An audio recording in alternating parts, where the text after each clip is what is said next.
Halo semua, selamat datang di Podska Perdana. Sebelumnya, perkenalkan nama saya Anissa Rahayu Saryani. Di sini saya sebagai host pada acara perdana kali ini. Sebelumnya, saya akan menjelaskan Podska Perdana itu apa. Podska merupakan kepanjangan dari Podcast OSIS MPK SMAN 1 Babakan Madang. Kenapa di sini saya menyebutkan kata perdana? Karena ini merupakan acara pertama yang telah disusun dan dirancang oleh tim OSIS dan MPK SMAN 1 Babakan Madang. Karena ini merupakan acara perdana kita, pasti bintang tamunya juga sangat perdana ya guys. Acara ini merupakan acara yang sudah disusun dan dirancang dengan tim-tim yang sudah bekerja sama oleh banyak orang. Oke, daripada kita berlama-lama, langsung saja kita perkenalkan bintang tamu kita kali ini, yaitu ada Ibu Dr. Randa Vera Varianti MPD sebagai Kepala Sekolah SMAN 1 Babakan Madang. Halo Ibu, selamat datang. Juga Bagaimana Bu kabarnya? alhamdulillah baik. Alhamdulillah, semoga kita semua selalu diberikan kesehatan dan kelancaran dalam setiap urusannya ya Bu ya. Amin amin amin ya rabbal alamin. Amin. Kabar kamu gimana? Alhamdulillah saya juga baik Ibu. Acara apa Ibu sedang ada berkegiatan kali ini Bu? Kegiatan kali ini cukup sibuk ya Bu ya? Untuk kegiatan memang sedang padat-padatnya. Semoga dalam banyaknya Ibu kegiatan selalu diberikan kesehatan yang lancar selalu ya Bu ya. Oke nih Bu, saya mau bertanya. Kemarin kan kita sempat melaksanakan acara Expo Project yang sudah besar-besaran ya Bu ya. Menurut Ibu nih, tanggapan Ibu mengenai pelaksanaan Expo Project kemarin itu bagaimana Bu? Luar biasa. Satu kata dari kegiatan itu luar biasa. Artinya bahwa kegiatan itu juga perdana ya. Expo Project yang kemarin itu adalah perdana. Biasa kan luar biasa. Itu tanggapannya satu kata, maknanya banyak. Expo Project itu hanya ada di sekolah penggerak saja ya Bu ya? Iya, Expo Project itu sama dengan pameran karya ya. Itu adalah bagian dari program di sekolah penggerak, bagaimana kita mengimplementasikan kurikulum merdeka. Ya, adanya di sekolah penggerak, tapi tidak menutup kemungkinan sekolah-sekolah lain yang juga sudah mulai pada tahun pelajaran nanti nih 2022-2023 juga melaksanakan hal yang sama ketika sekolah itu menjalankan implementasi kurikulum merdeka. Berarti sekolah kita salah satu sekolah yang sangat beruntung ya Bu ya, sudah bisa mendapatkan predikat sekolah penggerak di Kabupaten Bogor ini ya Bu, di Jawa Barat. Sekolah penggerak itu bukan apa ya, bentuk ya, sebuah bentuk penghargaan sebenarnya pada kita untuk melakukan banyak perubahan, banyak lompatan yang bisa kita lakukan dengan program sekolah penggerak. Itu keren. Sangat mantap banget berarti ya, sangat luar biasa sekali. Di acara Expo Project kemarin Ibu, pastikan terdapat hambatan-hambatan ya Bu ya. Hambatan saat proses pelaksanaan Expo apa saja Bu? Kalau pelaksanaan expo-nya itu hambatannya tidak terlalu banyak ya. Karena kalau Ibu memandang sebuah kendala itu sudah biasa terjadi. Bukan berarti bahwa kendala itu adalah hambatan. Masa setiap kegiatan pasti dong ada kendalanya ya kan? Mau mengerjakan apapun itu. Dan jangan menganggap bahwa kendala itu adalah hambatan. Maka kalau ditanyakan hambatannya sih ya hampir nggak ada ya, tapi kendala mah ada gitu ya. Pada akhirnya kan semua bisa mengatasi, baik itu dari guru-guru kalian, kemudian anak-anak dan juga terlibat di situ sebagai panitia, dan juga yang berkontribusi di dalam pelaksanaan expo itu luar biasa. Sangat luar biasa. Kalau dari proyeknya sendiri nih Bu, pastikan selama beberapa bulan ini terdapat hambatan, kendala bagi para siswa-siswanya. Apa saja itu Bu kendalanya? Banyak ya. Jadi gini, ya project itu sebenarnya modulnya itu rancangannya memang dibuat oleh saya. Project ini merupakan salah satu programnya kurikulum merdeka, gitu ya. Rancangannya dari kita, tapi yang melaksanakan pure itu anak-anak siswa, ya. Nah, ketika pelaksanaan itu digulirkan, kendala yang paling besar sebenarnya lebih pada bagaimana anak-anak itu semua terlibat di dalam proyek. Itu kan masih ada anak-anak yang mohon maaf mungkin belum total ya terlibat di dalam hal kegiatan proyek itu sebenarnya merupakan sebuah kegiatan yang positif yang bisa mendorong anak-anak itu mengeksplor semua potensi yang dia miliki, bisa berliterasi, bisa membangun profil pelajar Pancasila tanpa disadari oleh siswa. Itu tanpa dia disadari, tetapi itu akan muncul dengan sendirinya ketika terlibat di dalam kegiatan proyek. Mungkin bagi para siswanya bisa dibilang kaget ya Bu ya. Soalnya kan sekolah penggerak ini baru-baru ini kan ya Bu ya. Jadi di tahun pertama mereka mungkin masih membiasakan dirinya untuk menyamakan kalau sekolah zaman sekarang ini terdapat proyek-proyek dan mereka harus bisa menyesuaikan diri mereka terhadap kurikulum sekolah merdeka ya Bu ya. Benar. Jadi belum move on dari kondisi yang lama. Padahal kalau yang namanya perubahan itu pasti tidak nyaman. Setiap perubahan itu akan membawa ketidaknyamanan. Tapi kalau kita tidak berubah, berarti kita tidak bisa beradaptasi dengan perubahan itu sendiri. Sementara perubahan itu adalah keniscayaan. Itu pasti terjadi. Maka ketika kita tidak bisa move on dari perubahan itu PR. Untuk memperbaiki diri. Betul. Di samping kendala Bu, pastikan terdapat keuntungan-keuntungan. Keuntungan-keuntungan apa saja yang bisa didapatkan para siswa dari kurikulum merdeka ini Bu? Ya, Ibu spesifik dulu ya dengan kegiatan proyek ini. Jadi proyek penguatan profil pelajar Pancasila ini, seperti tadi Ibu bilang, itu bukan saja berpihak pada kepentingan siswa, tapi akan berdampak. Dampaknya seperti apa? Membangun karakter. Contoh, dengan adanya proyek yang tidak berbasis mapel, itu kan tidak berbasis mapel. Ketika kita memulai sesuatu, contoh kemarin apa Maggot misalnya ya, titik awal mapelnya memang betul itu dari biologi, tapi pada akhirnya kan berkembang tentang teknologi, tentang ekonomi, tentang marketing, gitu ya, banyak mapel yang terlibat di dalam proses kegiatan proyek itu. Nah, sebenarnya inilah yang harus ditanamkan pada anak-anak. Mereka akan mencari banyak literasi secara mandiri. Oh iya ini kurang, oh iya ini kurang, oh iya saya harus belajar tentang ini. Kan itu tidak didikte oleh guru. Nah, di sini merdekanya dapat diberikan kemerdekaan mutlak kepada anak-anak bagaimana menyelesaikan proyek itu sesuai dengan alurnya gitu ya, dan anak-anak bisa mengeksplor apa sebenarnya yang dia butuhkan dari proses proyek itu. Berarti pasti banyak keuntungan ya Bu ya untuk para siswa. Kemandirian itu akan terbentuk gitu ya, kemudian kolaborasi ya, karena semua dilaksanakan secara berkelompok. Artinya bahwa dalam satu kelompok itu kan banyak anak yang tidak sama kepentingannya atau mungkin kebisaannya. Ya, bisanya anak itu beda-beda, minatnya juga beda-beda, tapi ketika bergabung di dalam satu kelompok, oh kamu bisanya A, yang ini bisanya B, yang ini bisanya C. Ketika menyelesaikan satu pekerjaan, ya udah yang ini kamu kerjain, yang ini kamu yang ngerjain ini. Sehingga ada dalam sebuah tim. Tim itulah yang bekerja untuk menyelesaikan proyek itu. Kolaborasinya dapat, gotong royong gitu ya. Nah, kebinekaan dapat nggak dapat? Karena kan beragam latar belakang ya. Kita nggak memilih, oh ini yang muslim, oh ini yang non muslim, oh ini yang dari Jawa, nggak ada. Semua melebur jadi satu.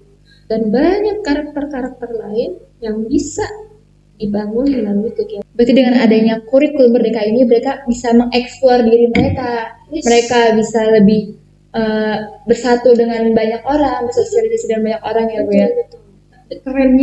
Kerennya project itu. Yang kedua tentang intrakurikuler, pembelajaran yang dilangsungkan atau yang dibimbing langsung oleh guru yang biasa kamu kenal tatap muka gitu ya. Apakah tatap mukanya online ya atau mungkin tatap mukanya langsung.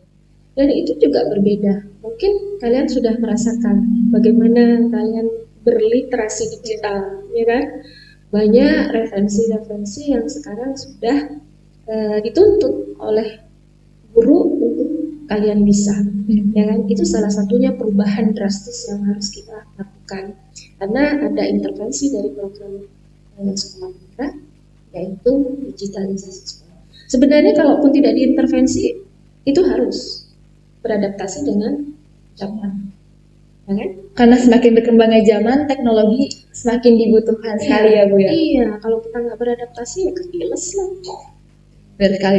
Berarti kurikulum Merdeka ini memang sangat luar biasa ya Bu ya. Iya. Bagi para siswa-siswinya yang sudah merasakan sekolah penggerak. Oke Bu. Kan tahun ini kita hanya mengambil 3 tema ya Bu ya. Ada lingkungan berkelanjutan, lalu ada kewirausahaan, dan ada bangunlah jiwa dan raga. Sedangkan pemerintah memberikan 7 tema, yaitu ada perubahan iklim global, kearifan lokal, lalu suara demokrasi, dan Bhinneka Tunggal Ika ya Bu ya. Kira-kira apakah kedepannya Ibu akan mengambil 7 tema tersebut atau bagaimana Bu? Ya, di tahun pertama minimal yang bisa kita ambil 3. Sebenarnya boleh lebih dari itu, tergantung pada kesiapan sekolah masing-masing. Pada saat itu Ibu berpikir karena ini tahun pertama kami melaksanakan PK, maka yang kami ambil minimalnya. Artinya kita akan melakukan sesuatu yang di sebuah zona dari nyaman ke perubahan gitu ya. Jadi kita harus beradaptasi terlebih dahulu. Kalau tahun depan memang ya bayang seperti apa gitu kan. Terbayang bagaimana anak akan sibuk memilih subtema dari 7 tema yang akan kita ambil. Itu keren. Sangat keren sekali Bu. Dari 3 tema tersebut nih Bu, 3 yang kemarin. Ya, keunggulan dari setiap tema apa saja Bu? Gini, memilih tema-tema itu disesuaikan dengan karakteristik sekolah. Karakteristik sekolah itu terdiri dari siapa? Karakteristik gurunya, karakteristik siswanya, karakteristik lingkungan kita yang berada di Babakan Madang. Kita tahu notabene ada di wilayah wisata ya. Kemudian kita juga sekolah di Wiata, basis lingkungan sesuai dengan visi kita. Otomatis kita akan memilih gaya hidup yang berkelanjutan karena itu ada kaitannya dengan lingkungan. Kemudian yang kedua kewirausahaan. Kenapa ngambilnya kewirausahaan?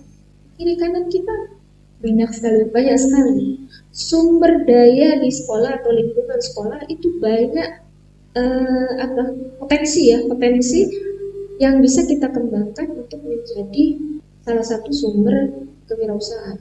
Nah, yang ketiga tentang bangunlah jiwa raga. Bangunlah jiwa raga ya kita tahulah teman-teman kalian ya, energinya banyak nih, energinya banyak, mau habis seperti apa. Nah, makanya ketika banyak kegiatan yang memberikan kesempatan untuk mereka beraktivitas, baik itu secara fisik gitu ya, maupun mental, itu akan memberikan kesehatan pada anak-anak. Sehat mental misalnya film anti perundungan itu kan mengedukasi. Yang berperan siapa? Anak-anak. Berarti dia kan harus belajar lebih dahulu perundungan itu apa, mulai tidak melakukan itu gitu ya. Dampaknya seperti itu. Maka ketika yang bersangkutan atau anak-anak itu berperan untuk jadi aktris dan aktornya gitu ya dalam film itu, dia akan menghayati. Maka disitulah sebenarnya kesehatan mental itu sudah terbangun. Kita tidak boleh melakukan ya kan? Jiwa raga harus sehat untuk bisa kita berprestasi. Berarti dari 3 tema tersebut sangat berhubungan ya Bu ya? Iya. Kemarin saya sempat lihat nih Bu, ada maggot. Maggot itu kan lalu diproses-proses menjadi makanan ikan ya Bu ya. Berarti dari situ mereka juga sudah bisa eh, membangun diri mereka untuk berwirausaha ya Bu ya. Bisa jualan, bisa bisa nyari duit ya. Nah, dengan apa itu nanti akan ada dengan kearifan lokal kita gitu. Kenapa? Itu akan hal yang sesuatu itu tema itu bisa kita kembangkan dan satu sama lain gitu. Dan anak-anak ketika lulus dari itu sudah punya banyak pengalaman, sudah banyak pengetahuan. Apakah anak-anak itu akan melanjutkan ke jenjang pendidikan yang lebih tinggi atau mungkin bekerja, punya pengalaman ya, Iya. atau mungkin mau berlulus. Disitulah sebenarnya kita memberikan kesempatan dan peluang kepada anak-anak itu untuk memilih sesuai dengan bakat dan minat. Makanya di kelas 11 itu tidak ada penjurusan. Iya Bu.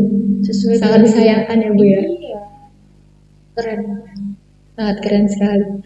Mereka sudah bisa tahu potensi diri mereka sendiri dari sekarang ya Bu ya, sudah bisa memilih eh, mereka lulus akan kemana, Ya. mau apa, seperti Ya. apa ya Bu ya. Ya. Sudah banyak pengalaman dari kurikulum Merdeka ini memang sangat luar biasa, sangat menguntungkan bagi para siswa-siswinya ya Bu ya. Jadi kalau yang pertama kan kita arahnya yang berpihak pada kepentingan anak dan berdampak. Jadi tidak saja berpihak kepada anak-anak, tapi berdampak pada kehidupan mereka. Nah ini yang harus kita bangun. Biar bisa lebih mengeksplor diri mereka menjadi lebih yang bermanfaat bagi diri mereka sendiri maupun orang banyak ya Bu Sehingga ya. mereka punya bekal nanti di kehidupannya bisa survive. Gitu kan? Sangat beruntung sekali ya Bu ya sekolah penggerak Makanya ini. manfaatkan waktu dengan sebaik-baiknya untuk bisa belajar. Berarti untuk yang kelas 11 sekarang nih Bu, berarti apakah mereka tahun depan akan menjadi sekolah penggerak juga atau menghabiskan kurikulum 2013 ini Bu? Kelas 11 sekarang berarti nanti kelas 12 ya? Ya Bu. Masih menggunakan kurikulum 2013 tetapi nuansanya itu nuansa sekolah. Kita juga akan menawarkan proyek ini kepada mereka sehingga mereka bisa mengambil beberapa untuk bisa juga bersama-sama melakukan atau beraktivitas di dalam kegiatan proyek dan endingnya nanti itu bisa dijadikan bahan mereka untuk ujian. Jadi berhubungan sama ujian ya Bu ya? Jadi kalau kita kan di kurikulum 2013 ada ujian praktek. Iya. Jadi nanti nggak perlu ujian praktek lagi. Udah Ya, ada itulah. project ya Bu ya? Proyek yang mereka Jadi bisa merasakan juga ya Bu ya? justru lebih diuntungkan kan Iya. dengan kegiatan proyek mereka bisa mempersiapkan 2 semester. Nah, ya nggak pas 12 bulan ya di kelas 12 mungkin 10 atau 9 bulan gitu. Tapi mereka punya waktu yang lebih panjang. Bisa lebih kadang kan masih ada yang bingung ya Bu ya kelas 11. Jadi mungkin mereka bisa lebih mengeluarkan potensi mereka dengan adanya project ini ya Bu ya. Semoga bermanfaat bagi para siswa-siswinya. Dan satu lagi boleh nggak Ibu menyampaikan? Pada saat kegiatan expo itu kan kita gabung dengan kegiatan aksi. Jadi pembelajaran itu sebenarnya kelompok ya. Yang satu intrakurikuler, yang kedua proyek penguatan profil belajar Pancasila, dan yang ketiganya ada expo. Makanya mengapa kegiatan expo itu kita gabung dengan kegiatan aksi. Aksi ini dari expo. Jadi anak-anak itu nggak boring ya, ada hiburannya, kayak pekan raya gitu. Ada bisa beli iya, bisa meminta atau menonton atau menanyakan hasil-hasil produk yang dihasilkan dari kegiatan proyek. Itu keren, betul-betul seperti pameran. Antusiasmenya juga sangat tinggi Bu ya, Iya. sangat ramai sekali. Ya. Bisa menguntungkan banyak orang, ada yang berjualan, nanti ada yang beli, jadi mereka juga nggak kelihatan bosen hanya memperlihatkan memamerkan saja ya kan, tapi ada aksi juga yang bisa kita tonton gitu. Itu sebenarnya kreativitas dari panitia, bagaimana supaya kegiatan pemilihan itu tidak kerjasama para panitia memang sangat luar biasa sekali. Makanya tadi aku apresiasi itu luar biasa. Satu kata, luar biasa.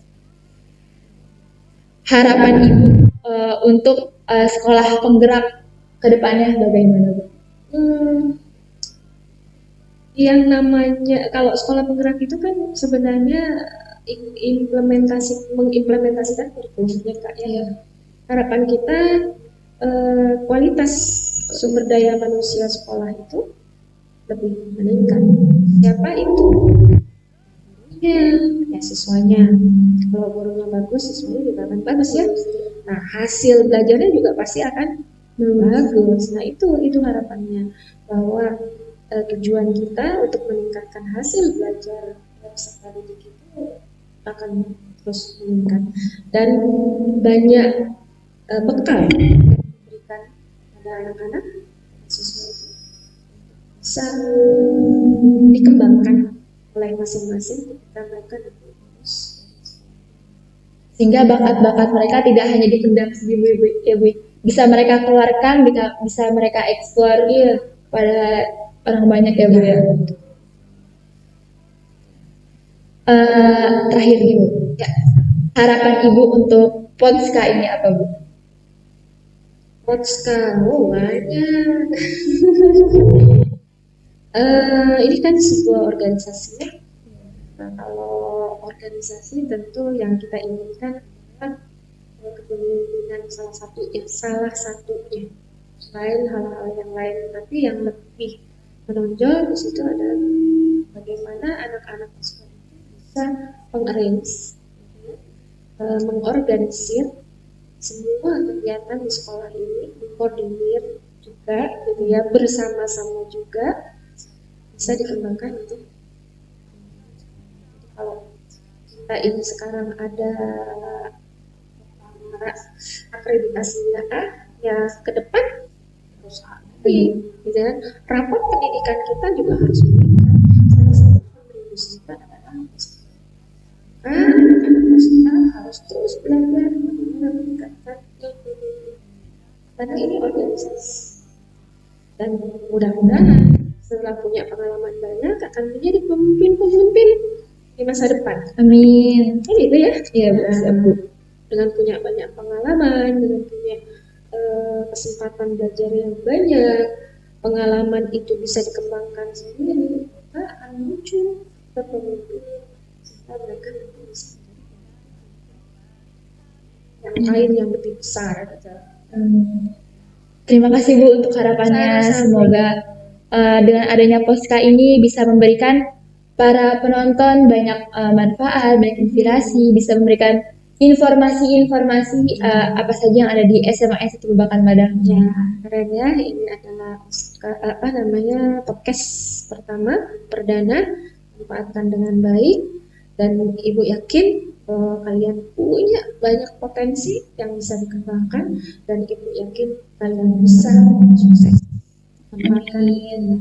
Ya, hatur nuhun Ibu untuk waktunya kali ini sudah berbincang-bincang, sudah menyempatkan waktu buat memberikan jawaban atas pertanyaan-pertanyaan yang sudah kami susun. Ya, dan satu lagi nih pesannya, supaya anak-anak Oska ini terlibat lebih banyak porsinya kan. Nah, jangan menimbulkan kewajibannya berprestasi bagi anak-anak. Dia ada nilai prestasi akademik non akademik plus jago di organisasi. Ya, itu baru pemimpin. Oke. Hatur nuhun Ibu. Sama-sama. Semoga jawaban Ibu bisa memberikan informasi bagi para penonton, para pemirsa yang nonton di podcast kami. Ya. Assalamualaikum warahmatullahi wabarakatuh. Ya, sudah menonton, tetap semangat untuk belajar dan mengembangkan. Oke teman-teman, kita sudah di penghujung acara nih guys. Eh, Gimana nih? Pasti seru kan? Sekolah penggerak itu banyak manfaatnya bagi para siswa-siswi yang mereka juga bisa mengeksplor diri, mereka bisa mengeluarkan bakat mereka dan mereka akan punya banyak pengalaman ketika mereka lulus sekolah. So, sekolah penggerak emang luar biasa banget ya guys. Sebelumnya, terima kasih kepada Ibu Kepala Sekolah sudah menyempatkan waktunya. Mohon maaf bila ada kata-kata yang kurang berkenan. Saya Anissa Rahayu sebagai host, pamit undur diri. Kurang lebihnya mohon maaf. Terima kasih, sampai jumpa.